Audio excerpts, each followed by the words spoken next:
그러나 다정함은 선택이다. 그것은 용기 있는 선택이다. 우리는 다정해서 강해질 수 있고 강하니까 다정할 수 있다. 바람막이 하나 없는 1월의 광장에서 칼바람에 베이면서도 마음에 불씨 하나 품고 봄을 기다리는 마음처럼, 새벽 4시에 아기를 들쳐업고 짝짝이 신발을 신은 채 병원으로 달려가는 부모의 마음처럼, 웅크려 앉아 동그랗게 오므린 손을 호호 불며 소중한 것을 지키기 위해 기꺼이 다정함을 선택했다면, 조바심과 애달픔이 있더라도 뒤돌아보지 않고 나아가야 한다. 그러나 무엇보다 이 여정은 지치고 상처받은 나 자신을 향한 다정함에서 시작되어야 한다. 어떠한 이유나 설명도 필요 없이.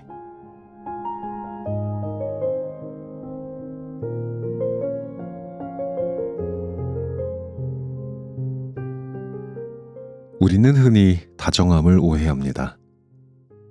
참는 것, 양보하는 것, 나를 조금씩 깎아내서라도 관계를 유지하는 것이라고 말이죠.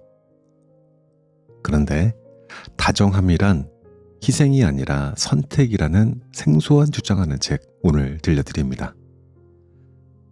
영국 국립정신과에서 18년간 수많은 사람의 마음을 만나온 공인심리치료사 안젤라 센의 나는 다정함을 선택했습니다.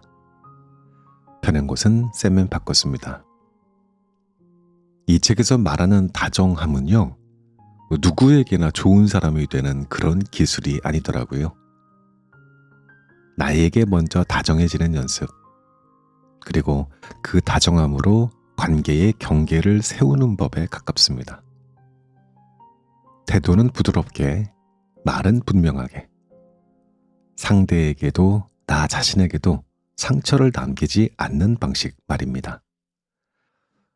저자는 우리가 관계에서 자꾸만 휘둘리는 이유가 성격이 약해서도 마음이 여려서도 아니라고 말을 하거든요. 그 밑바닥에는 늘 두려움이 있다는 겁니다.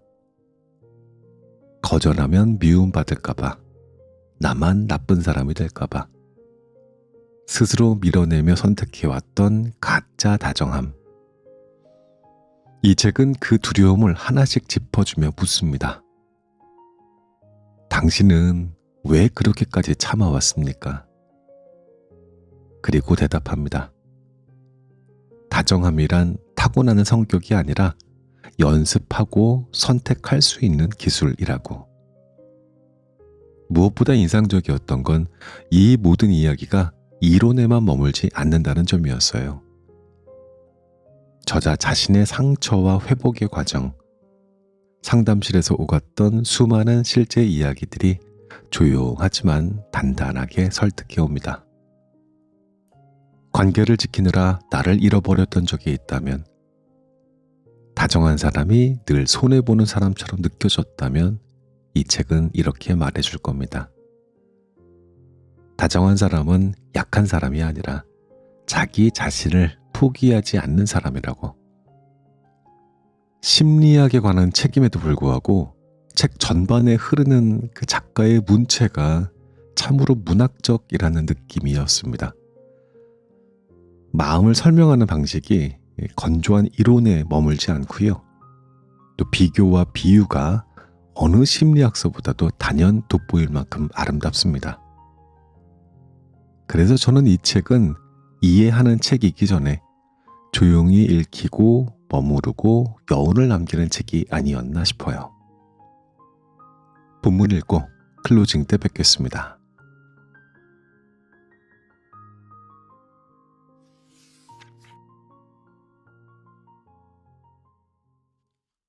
당신의 상처가 나을 때까지.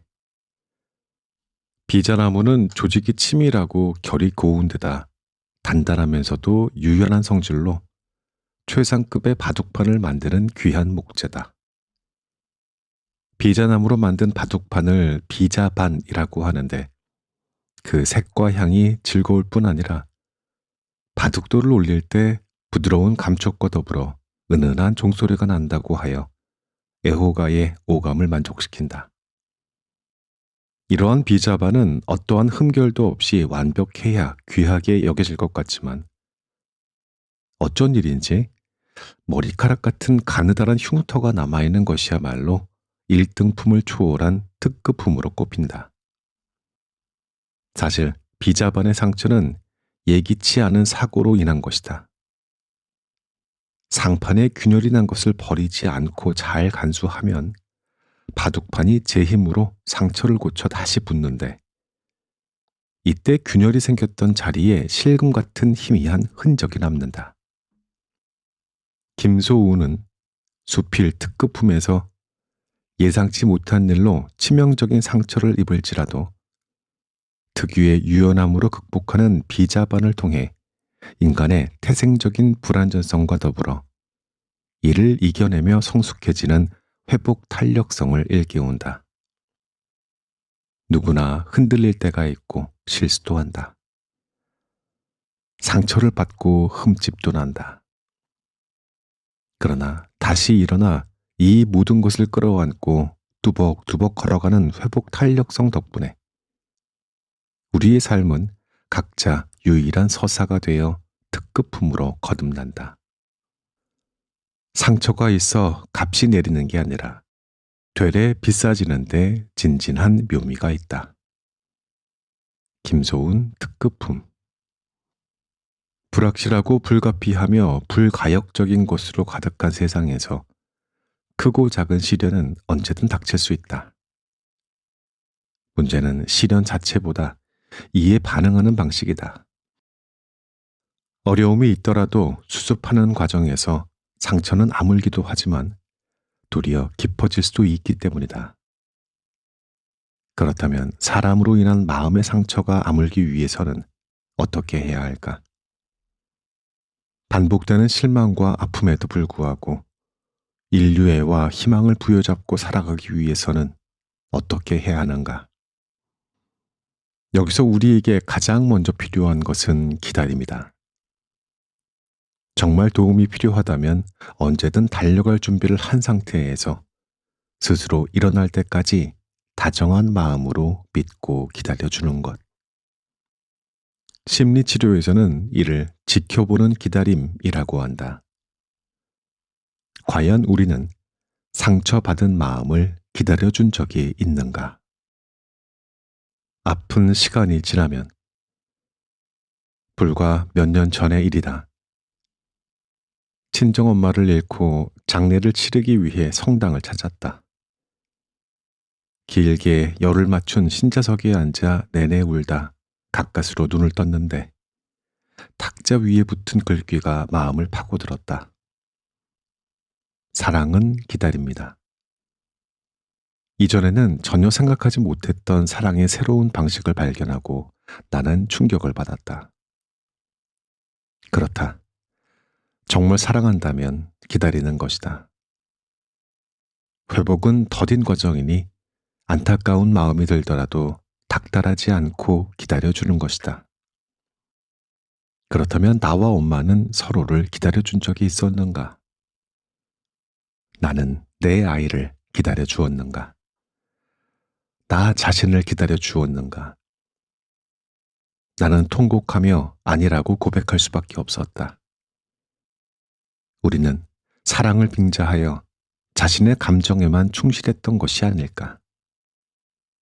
비자반에 난 세밀한 균열은 부드러운 천으로 보듬어 티끌이 들어오지 않도록 잘 감싼 후 기다려주면 새살이 돋아 사라진다. 1년, 길게는 3년이 지나도록 간수하기도 한다. 하지만 우리 마음에 난 상처에는 단 한 철을 기다려주지 못한다. 최상품이 되기 위해 바늘구멍같이 좁은 기준에 자신을 구겨 넣다가 조금이라도 긁혔다 싶으면 한치의 너그러움 없이 땔감으로 던져버리기 십상이다. 어린 시절 나는 그림을 그리다가 조금이라도 마음에 들지 않으면 종이를 구겨버리고 새로 시작하곤 했다. 연필도 손에 힘을 꼭 쥐어 야무지게 잡는 데다 크레파스로 그림을 그릴 때에도 빈틈없이 꼼꼼하게 색칠하느라 손가락에 굳은 살이 자주 박혔다. 무엇이든 완벽해야 한다는 고집이 있었다. 하지만 마음대로 되지 않는 불완전한 인생은 꼭 결정적일 때 다리를 걸어 넘어뜨린다. 하필이면 제일 예민할 중2 때, 또 하필이면 가장 중요한 고3 때 말이다. 비장한 마음으로 이상적인 우정을 갈망하던 사춘기 소녀 시절, 단짝 친구의 거짓말로 학교 폭력을 당했다. 너무나 큰 충격이었다. 이제 내 삶은 실패했다고 여기며 나 자신을 완전히 포기했다.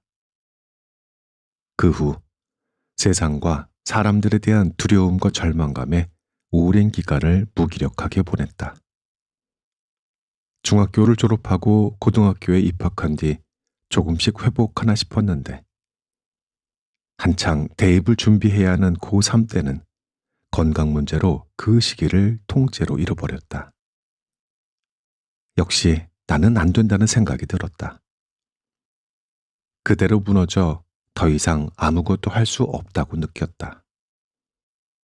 어린 시절 그림을 망치면 구겨버리고 새로 시작했던 것처럼 아무 일도 없었던 것처럼 반듯한 새 종이에 다시 시작할 수 있다면 얼마나 좋을까.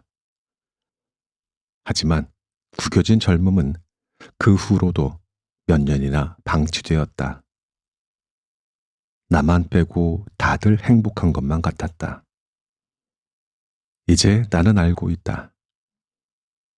겉으로 보기에 아무리 강한 모습이라도 아무렇지도 않은 듯 괜찮은 척해도 누구나 마음 한편에는 외롭고 슬프고 두렵고 아플 때가 있다는 것을. 나는 300여 개의 언어가 통용되는 국제도시 런던의 상담실에서 전 세계 50여 개국의 내담자들을 만난다. 매년 180만 명이 찾는 공공 심리치료기관은 누구에게나 열려 있고 무상으로 진료를 하는 만큼 정말 다양한 사람들이 이곳을 찾는다. 목숨을 걸고 영국 땅을 밟은 난민부터 내일 당장 잘 곳을 걱정해야 하는 사람, 진로가 불안한 대학생과 오늘도 퇴사를 고민하는 직장인, 누구나 부러워할 만한 부자나 귀족 집안의 자제에 이르기까지 남녀노소 상관없이 다채로운 사람들을 만나고 그들의 고충을 들어주고 이야기를 나누고 위로하면서 자연스럽게 깨달았다. 국적과 지위를 막론하고 사람들은 모두 나름의 무게만큼 고통의 짐을 지며 살아가고 있구나. 인간이라면 정도의 차이는 있지만 누구나 힘든 시절을 겪게 마련이구나. 이러한 인간적인 숙명은 전문가도 예외가 될 수 없어서 영국 임상심리학자의 절반 정도가 우울증을 앓고 있다는 통계가 있을 정도다. 결국 나만 아팠던 것이 아니었다. 당신의 삶은 특급품이다. 누구나 말하기 어려운 고민과 상처를 품고 한 배를 타고 있다는 생각에 이르자 곧 연민이 싹트기 시작했다. 대단해 보이는 사람 앞에서 고개를 숙이지 않아도 되고 어려운 사람 앞에서 고개를 치켜들지 않아도 되는 것이었다. 나를 아프게 한 사람에게 보란듯이 잘 살 필요도 없고 그저 나 자신이 보기에 흡족하고 감사하며 오늘 하루가 좀 더 편안해지면 되는 것이었다. 식상할 수도 있지만 이러한 면면을 직접 목격하는 것이야말로 심리치료사라는 직업의 특별함이 아닐까. 20대, 30대 청춘들이 현생은 폭망이라는 한탄을 할 때마다 나의 구겨진 젊음을 떠올리며 혹여나 아직 여백이 많이 남은 삶을 내던져 버리진 않을까 안타까운 마음이 든다. 부디 지금 알고 있는 이 삶이 전부가 아니라는 것을, 다른 방식으로 살아도 된다는 것을. 비록 다 잘 될 거야 라는 식의 낙관은 아니더라도 어떻게든 살아갈 방법은 있게 마련이라는 것을. 많은 사람들이 함께 아파하고 응원하고 있다는 것을 알 수 있는 그날이 오기를 바란다. 그리고 용기와 희망이 다시 돋아날 때까지 단 한 철이라도 기도하는 마음으로 자기 자신을 기다려주기를 간절히 바란다. 희망의 배신에 절망하더라도 내일은 더 나아질 거라는 믿음조차 없다면 어떻게 오늘을 살아가겠는가? 상처받은 모든 이들에게 말해주고 싶다. 다시 돌아올 수 있다면 잠시 방황해도 된다고. 누구나 도망가고 싶을 때가 있으므로 소풍 잘 다녀오라고. 다만 자기 자신에게 시간을 주고 기다려주라고. 절대 버리지 마라. 당신의 삶은 특급품이다.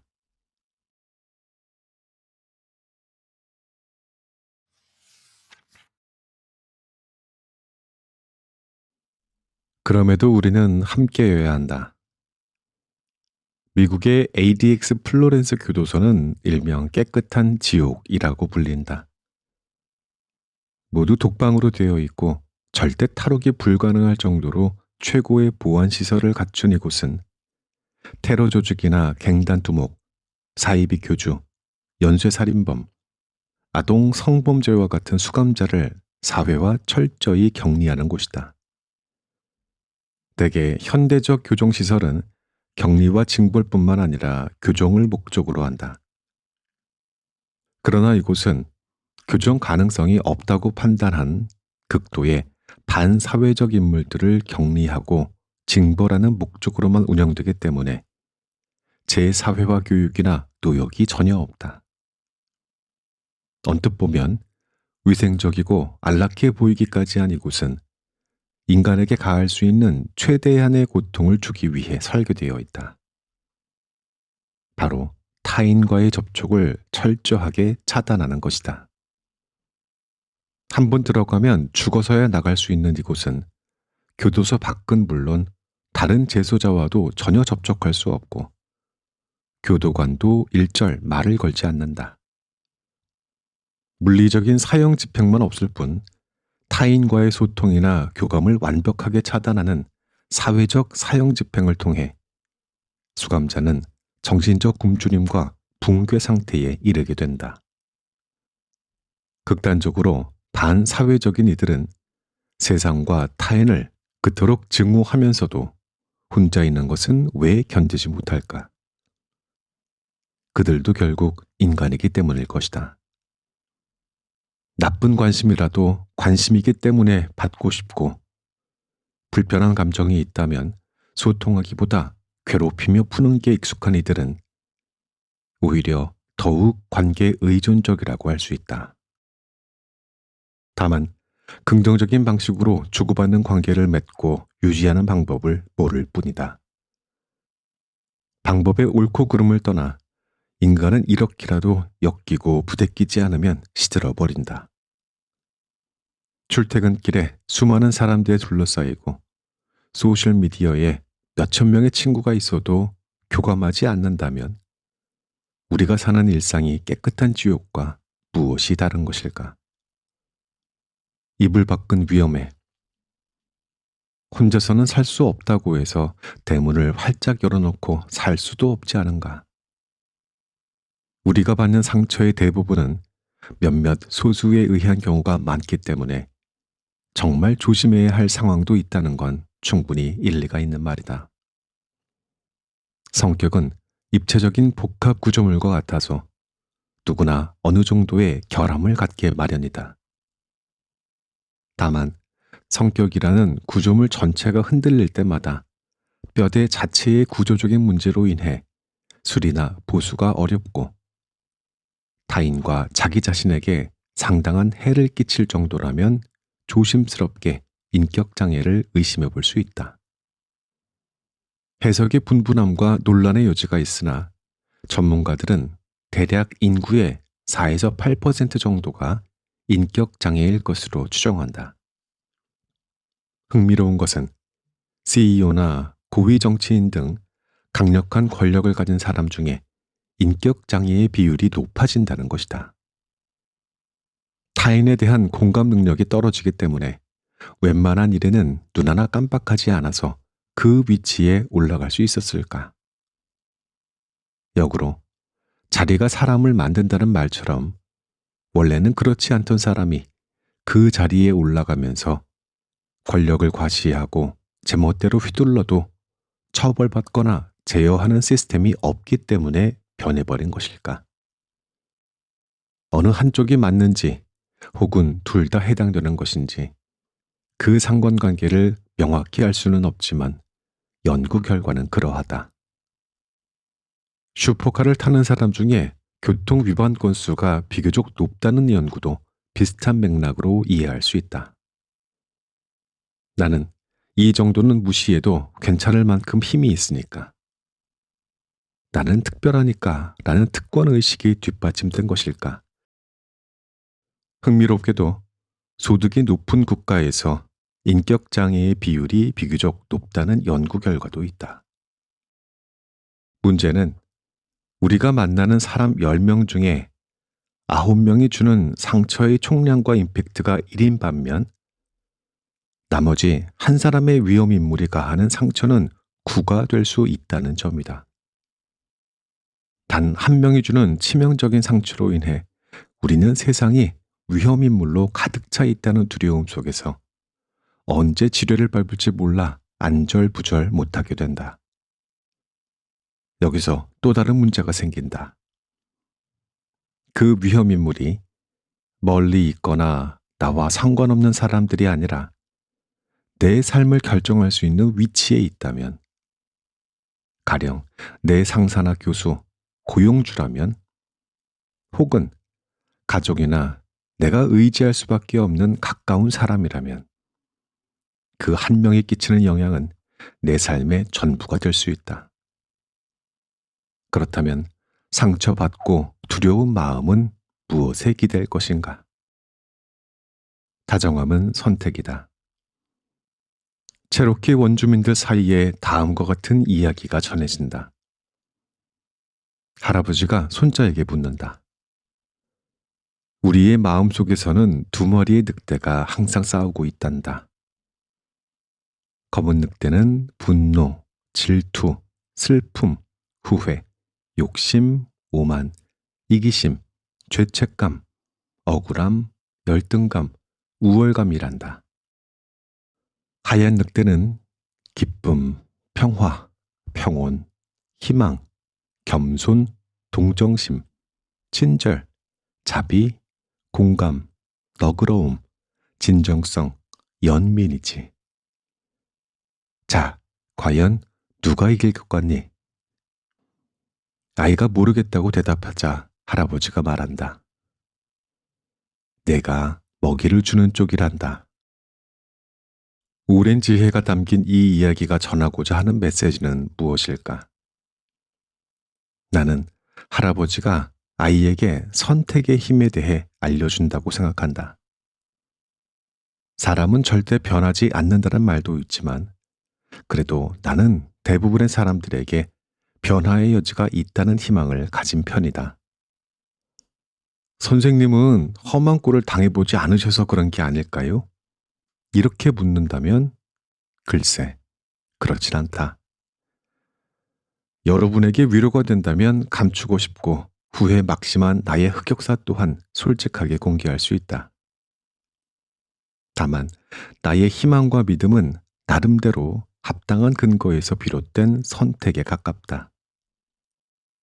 내 마음대로 되지 않는 현실 속에서도 어떠한 관점과 태도로 무엇을 믿고 살아가는지 내가 선택할 수 있다고 믿기에 나는 변화에 대한 희망과 믿음을 기꺼이 선택한 것이다. 감수성 한 톨 덧붙이지 않고 아주 세속적이고 실용적이며 이기적인 이유로. 그래야 나 자신의 삶이 조금이라도 편안해질 수 있고 내담자들에게도 희망을 말할 수 있으며 이는 과학적으로도 근거가 있는 말이기 때문이다. 우리는 나이가 들수록 점점 머리가 딱딱하게 굳어버린다고 여기지만 뇌는 언제나 변화의 가능성이 열려있는 말랑말랑한 성질을 가지고 있다. 이것을 뇌의 가소성이라고 한다. 덕분에 우리의 뇌는 계속 변하고 있고 또 변할 수 있다. 그것이 우리에게 좋은 방향이든 나쁜 방향이든 상관없이 뇌는 덜 쓰는 것은 덜어내고 더 쓰는 것은 더하는 식으로 효율을 극대화하기 위해 가지치기를 계속한다. 심지어 죽기 직전까지 말이다. 놀랍게도 이러한 변화는 뇌가 작동하고 기능하는 방식뿐만 아니라 해부학적 구조에서도 일어날 수 있다. 그렇다면 안전과 효율을 추구하는 뇌가 늘 가던 길로 가고 싶어 하더라도 우리는 잠시 멈추어 다른 길을 선택할 수도 있는 것이다. 이러한 이유로 나는 우리가 원한다면 얼마든지 변할 수 있고 다른 방식으로 살 수 있다는 희망을 선택할 수 있다. 혹여 상처받더라도 그것은 그때 가서 감당해야 할 몫으로 남겨두고 아파도 안고 가겠다는 결연함과 그래도 괜찮을 수 있다는 자신감이 이제는 조금 생겼기 때문에 이러한 믿음 또한 내가 선택한 것이다. 나 자신을 향한 다정함. 나는 새로운 모임을 갔을 때 그곳에서 만난 10명 중에 이만하면 적당히 괜찮은 사람 단 한 명만 건져도 남는 장사라고 생각한다. 때문에 마치 주홍글 씨와 같은 손절 리스트로 사람들을 섣부르게 낙인 찍으려는 고약한 뇌의 생존 본능을 의식적으로 지연하려고 한다. 우리의 뇌는 마치 기울어진 운동장과 같다. 뇌는 위험으로부터 자신을 보호하고 살아남으려는 생존 본능을 중심으로 설계되어 있어 긍정적인 것보다 부정적인 것에 꽂히기 쉽다. 이를 부정편향이라고 한다. 문제가 있다면 재빠르게 파악해서 대처해야 나의 안전을 꾀할 수 있기 때문에 부정편향은 매우 유용하지만 지나치면 때로 독이 되기도 한다. 특히 처음 만난 사람이거나 예측하기 어려운 상대를 대할 때 혹시 모를 위험을 경계하며 상대를 손쉽게 평가하기 때문이다. 이렇게 되면 10명 중 하나를 건질 수 있는 기회조차 사라져버리는 것이 아닌가. 또한 적당히 긁히고 회복하면서 내가 이만한 내공은 있지 하는 자신감을 정립할 기회조차 놓치게 된다.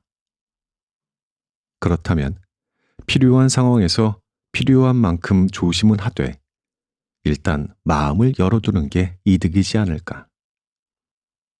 장점보다 단점을 먼저 찾아내고 잘 나가고 있는 와중에도 꼭 문제를 지적하며 꼬투리를 잡는 사람은 매우 피곤할 것 같지만 안타깝게도 우리는 이미 이런 뇌와 함께 살고 있다.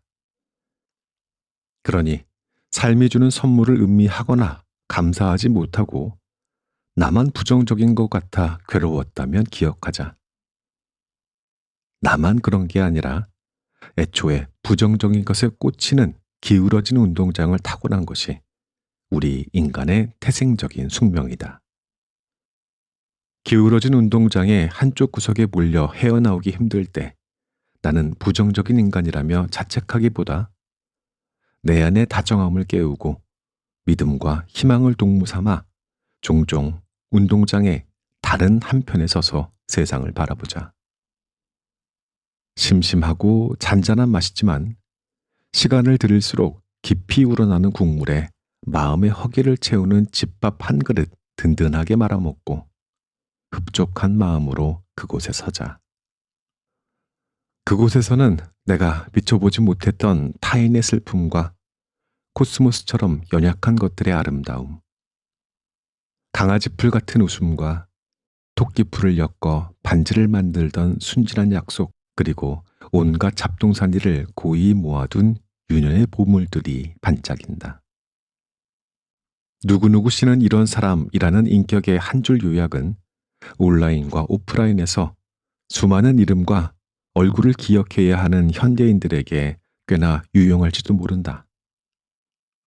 하지만 본능을 거스르고 관계가 어느 정도 무르익을 때까지 기다리는 것, 이것 또한 내가 착해서가 아니라 다정함을 의도적으로 선택했기 때문이다. 나 자신에 대한 다정함이 충분히 흘러 타인에게 스며드는 것은 삶을 살아가는데 꽤 유용한 일이라고 과학자들도 임모아 말한다. 다정함은 관계를 다져주고 행복감을 주며 스트레스와 불안을 줄여준다. 타인에게 일을 베풀 수 있는 자기 자신에 대해서도 나는 이만하면 괜찮은 사람이라는 생각과 함께 뿌듯한 일이 된다. 만약 자존감 적립통장이 있다면 한 번에 꽤 많은 금액을 적립할 기회가 되는 셈이다. 우리는 중요한 의미가 있거나 추구하고자 하는 좋은 것들에게 이름과 날짜를 붙여준다. 세계 가정의 날이나 세계 정신건강의 날처럼 말이다. 다정함에도 날짜가 있다. 바로 11월 13일, 세계 친절의 날이다. 1년에 단 하루만이 아니더라도 우리에게는 일상에 다정함이 필요하다. 상대에 대한 데이터가 충분히 쌓일 때까지 다정한 마음으로 지켜보는 기다림이 있다면 어느 정도의 실수쯤은 큰 흠이라 여기지 않고 믿어줄 수 있을 것이다.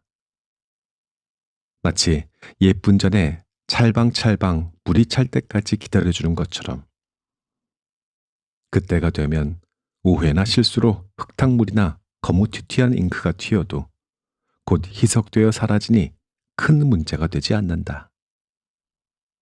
여전히 투명한 잔에 믿음의 눈빛이 관통하면 잘 닦은 석영처럼 까맣게 반짝이는 그 사람의 두 눈을 충실히 볼 수 있을 테니까. 하지만 충분히 물이 차오르기 전에는 약간의 오염물질로도 탁해지기가 쉽다. 물이 찰 때까지 기다리지 않고 내다 버리기도 쉽다. 관계도 그런 것이 아닐까. 때로는 쉽지 않을 것이다. 그러나 다정함은 선택이다. 그것은 용기 있는 선택이다. 우리는 다정해서 강해질 수 있고 강하니까 다정할 수 있다. 바람막이 하나 없는 1월의 광장에서 칼바람에 베이면서도 마음에 불씨 하나 품고 봄을 기다리는 마음처럼 새벽 4시에 아기를 들쳐업고 짝짝이 신발을 신은 채 병원으로 달려가는 부모의 마음처럼 웅크려 앉아 동그랗게 오므린 손을 호호 불며 소중한 것을 지키기 위해 기꺼이 다정함을 선택했다면 조바심과 애달픔이 있더라도 뒤돌아보지 않고 나아가야 한다. 그러나 무엇보다 이 여정은 지치고 상처받은 나 자신을 향한 다정함에서 시작되어야 한다. 어떠한 이유나 설명도 필요 없이.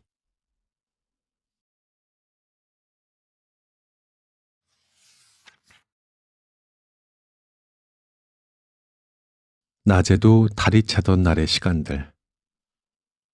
앞서 말했듯이 학교 폭력을 당한 적이 있다. 12살 초여름, 이른 수박이 나고 봉숭아 꽃이 피던 계절이었다. 그날 이후로 모든 것이 바뀌었다. 마치 돌이킬 수 없는 불의의 사고를 당한 것처럼 한순간에. 낮에도 달이 차 깜깜해지고 산이 거꾸로 앉은 것처럼 세상이 뒤집혀버렸다. 조곤조곤 쫑알쫑알 떠들던 유쾌하고 사교적인 나의 어린 시절도 그날 죽어버렸다. 나는 영문도 모른 채 20여 명의 아이들에게 끌려가 취조를 당했다. 이런 모욕을 당하고도 아무것도 할 수 없는 나 자신이 수치스러워 견딜 수가 없었다. 내가 다른 아이와 친해졌다는 이유로 앙심을 품고 그런 일을 주도했던 단짝 친구 외에도 재미있을 것 같아서 혹은 다른 아이들이 하니까 그냥 따라 나왔다는 아이들도 있었다. 슬픔을 베어물면 수박물처럼 마음에 번진다. 복숭아물처럼 지워지지 않는다. 낮에도 달이 차던 날, 산이 거꾸로 앉은 날, 닫힌 커튼 사이로 동그란 볼에 오후 3시가 닿으면 거꾸로 앉은 산처럼 감은 눈에 물이 고인다. 해가 달에 가리고 달이 물에 기울고 물이 산에 고인다. 우는 게 아니야. 한숨처럼 너의 이름을 부를 때 바람이 불어 그런 거지. 낮에도 달이 차던 날. 안젤라 센. 살아있지만 산 것 같지 않았던 시절에 내가 쓴 시를 보면 지금도 눈물이 난다. 그때의 연약하고 가여운 소녀가 눈앞에 보인다. 그때의 상처는 아주 긴 시간 그 아이를 괴롭혔다. 하지만 지금 이렇게 여러분에게 과거를 이야기할 수 있을 만큼 나는 성장하고 치유되었다. 기억 속 소녀를 끌어안고 위로할 수 있을 만큼 어른으로 말이다. 나와 비슷한 혹은 다르지만 나만의 아픔을 갖고 있는 사람이 있다면 같은 위로를 건네고 싶다.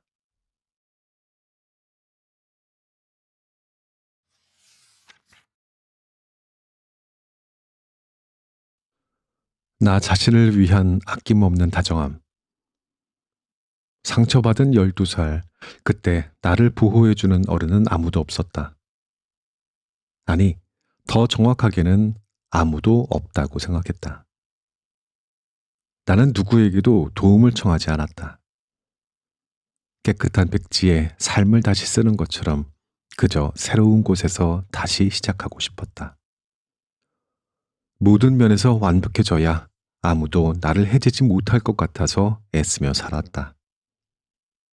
하지만 완벽함은 존재하지 않는 허상일 뿐이었고 그마저도 나를 지켜주지 못한다는 것을 금세 깨달았다. 그때 정작 나를 구원해 준 것은 내 안에 숨어 있던 다정함이었다. 다정하기로 마음먹었기 때문에 다정하게 대해 주었고 뒤돌아보지 않았다. 거창한 사랑이 아니라 소소하게 다정한 행동을 해주기로 했다. 어디 아프거나 불편한 데는 없는지 몸을 살펴보고 일렁이는 생각과 감정을 그대로 내버려 둔 채 지켜보았다.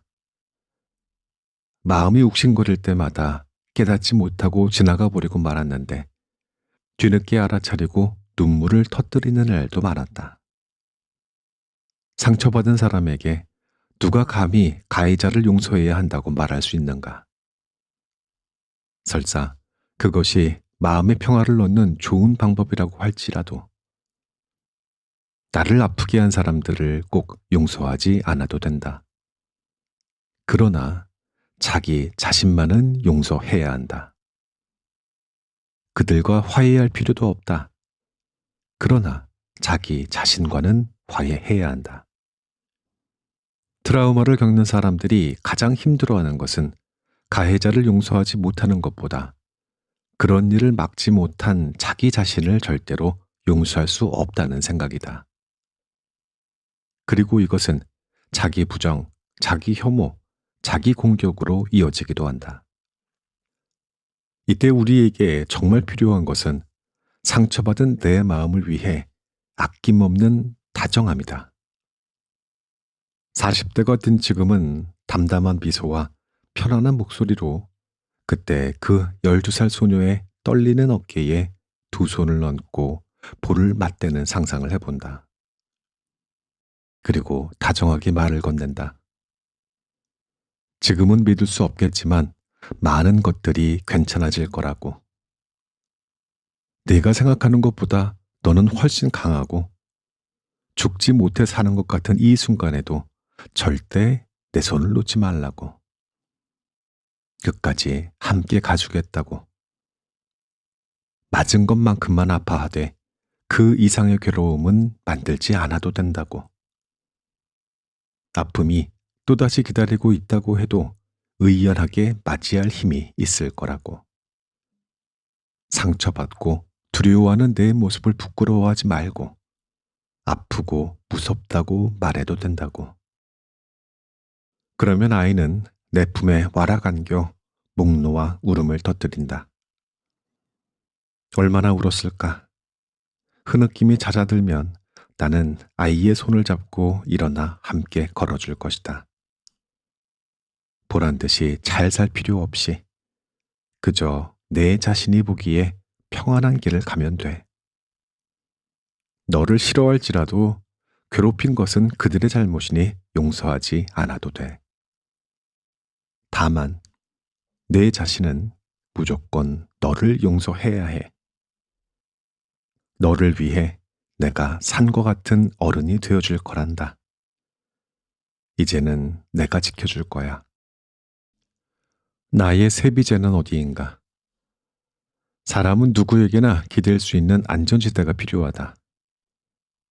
우리는 오늘보다 나은 내일을 소망하며 살아가지만 상처가 깊은 사람들은 고통의 기억에 발이 묶인 채 과거의 잔해를 맴돌면서 오늘을 살아가곤 한다. 아무리 아파도 마주해야 치유된다고는 하지만 벼랑 끝 상처의 근원으로 무작정 밀어버린다면 바닥도 보이지 않는 우물처럼 아득한 어둠에 홀로 떨어지는 것처럼 외롭고 두렵지 않을까. 상담실에서는 상처받은 내면의 아이를 만나기 위해서 과거의 우물로 들어간다. 두 발을 딛고 있는 단단한 땅 위에 동아줄로 야무지게 몸을 두른 다음 천천히 내려간다.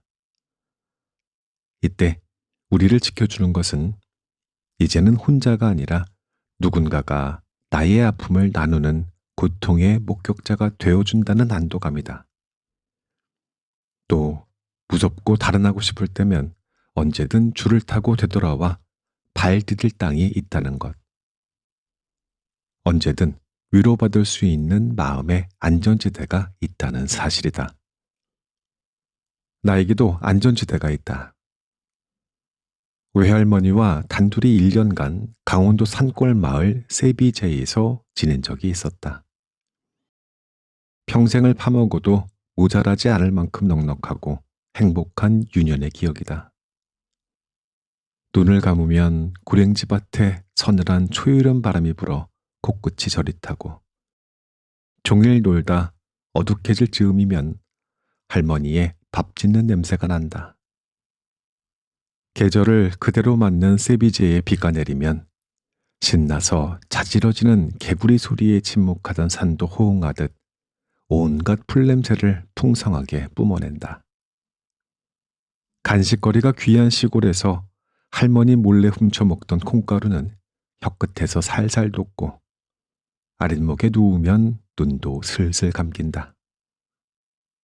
잠결에 내 이마를 짚은 할머니의 거칠한 손의 감촉. 이따금 달그락거리는 틀니 소리. 소박한 밥상에 올라온 봄 냉이국. 지금 생각해보면 상처받은 마음이 언제든 돌아갈 수 있는 마음의 안전지대가 있었기에 힘든 시간도 견딜 수 있었던 게 아닐까 싶다. 우리에게는 언제든 돌아갈 수 있는 안전지대가 필요하다. 기댈 수 있는 사랑의 기억이 필요하다. 단 한순간이라도 없었다면 상상이라도 좋다. 여러분의 안전지대는 어디인가? 위로가 필요할 때마다 나는 눈을 감고 긴 숨을 마시며 그 이름을 불러본다. 그 누구도 해치지 않고 품어주는 세비제. 그곳에 밥, 풀, 비, 개구리. 마음이 힘든 때일수록 나 자신과 연결되어야 한다.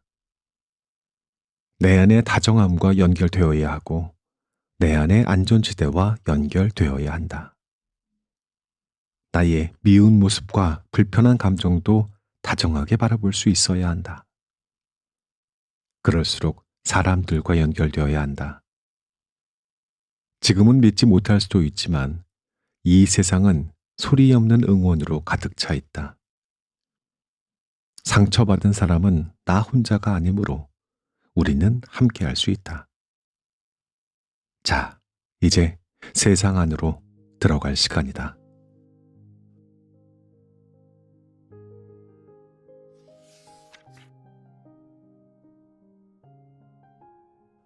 이 책의 낭독은 여기까지 하겠습니다. 다정함이란 결국 기술이나 성격이 아니었습니다. 태도이자 선택이라는 사실인 거죠. 그리고 그 선택이 가장 먼저 향해야 할 곳은 언제나 나 자신이라는 점이었고요. 저자의 그 어린 시절 12살 소녀가 참 오랫동안 깊은 수렁에 빠져 있었던 것처럼 책에서는 묘사가 됐습니다. 근데 끝내 그 수렁에 빠졌던 이유가 나빴던 가해자들 때문이 아니라 그런 모욕을 받는 순간 아무것도 하지 못했다고 믿었던 자기 자신 때문이었다는 걸 알게 돼요. 스스로 자기를 보호하지 못했다라는 그 자책감 때문이었던 거죠. 그래서 책의 초반에 등장했던 그 문장이 다시 돌아옵니다. 사랑은 기다리는 것이다. 우리는 종종 자신에게만큼은 참 그 기다림을 허락하지 않습니다. 지금 당장 강해져야 되고 지금 당장 이해해야 하고 용서하고 괜찮아져야 된다고 재촉하죠. 그러나 책은 말합니다. 아무리 내가 마음에 들지 않는 날이라도 아무리 스스로가 초라하게 느껴지는 순간이라도 적어도 나 자신에게만큼은 다정한 사람이 되어야 한다고요. 판단하기보다 먼저 기다려주고 채근하기보다 먼저 손을 내밀어야 한다고 말입니다. 다정함이라는 게 막연한 위로만은 아니었습니다. 괜찮아 라고 덮어버리는 태도도 아니었고요. 오히려 그대로의 아픔을 인정하고 도망치지 않겠다라는 결심에 가까워 보입니다. 오늘 당장은 아무것도 달라지지 않더라도 내 안에 상처받은 아이 곁에 끝까지 앉아 있겠다라는 선택. 그것이 이 책이 말하는 다정함의 본질이 아닐까 했습니다. 그리고 그렇게 자신에게 다정해질 수 있을 때 비로소 우리는 타인에게도 다정해질 수 있습니다. 경계를 지키며 말할 수 있고 거절하면서도 존엄을 잃지 않으며 부드럽지만 흐릿하지 않은 언어로 관계를 맺을 수 있다는 거죠. 다정함은 나를 약하게 만드는 게 아니고 나를 단단하게 세우는 힘이기 때문입니다. 오늘도 마음이 아픈 분이 있다면 이 말만큼은 마지막에 꼭 건네고 싶었습니다. 자, 여러분들은 이미 충분히 견뎌왔고 이제는 스스로에게 다정해질 차례입니다. 그리고 그 선택 하나로 삶은 다시 걸을 수 있는 길을 보여줍니다. The clock hums low, the night drifts near, a fragile calm, the air is clear, the frost taps soft against the pane, a quiet rhythm, a sweet refrain. In this stillness, let me be kind to myself, tender, free. Oh, the warmth I seek is mine to find, a gentle hand, a softer mind. Patience whispers, take your time in the warm embrace of time.